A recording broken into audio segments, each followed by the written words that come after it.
മുണ്ടക്കൈ ചൂരൽമല ദുരന്തബാധിതർക്കായി സർക്കാർ നിർമ്മിക്കുന്ന ടൗൺഷിപ്പിലെ ആദ്യഘട്ട വീടുകളുടെ കൈമാറ്റം പൂർത്തിയായി. ഫേസ് 1-ൽ ഉൾപ്പെട്ട 178 വീടുകളാണ് കൈമാറിയത്. അടുത്ത ദിവസങ്ങളിൽ ടൗൺഷിപ്പിൽ ഓരോ കുടുംബങ്ങളായി താമസം തുടങ്ങും.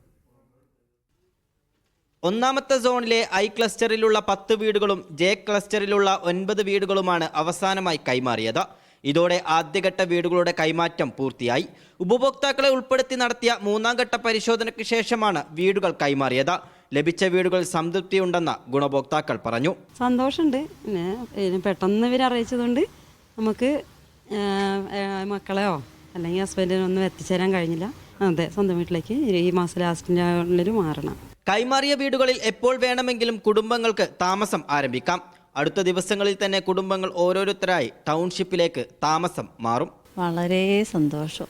നല്ല എന്താ പറയുക, പറഞ്ഞറിയിക്കാൻ പറ്റാത്ത സന്തോഷമുണ്ട്. യാദൃശികമായിട്ടാണ് ഇന്നിപ്പോൾ ചാവി എന്നത്. നമ്മളതായിട്ടുള്ള കുറച്ച് വർക്കുകളുണ്ട്, അത് ചെയ്യുക, പെട്ടെന്ന് കയറുക. ഈ 9 വീട്ടുകാരും ഞങ്ങൾ താമസിക്കുന്ന സ്കൂൾ കൂട്ടുകാരാണ്. അതിൽ പ്രത്യേക സന്തോഷമുണ്ട്. കാരണം അവിടുത്തെ അയൽവാസികൾ തന്നെയാണ് ഇവിടെയുള്ള അയൽവാസികൾ. അൽഹംദുലില്ലാഹ്, ഈ ദുൽഹജ്ജ് മാസത്തിൽ നമുക്ക് ഫസ്റ്റ് തന്നെ ചാവി കിട്ടിയതിൽ അതിലേറെ സ്തുതിക്കുകയാണ് പടച്ചവനോട്.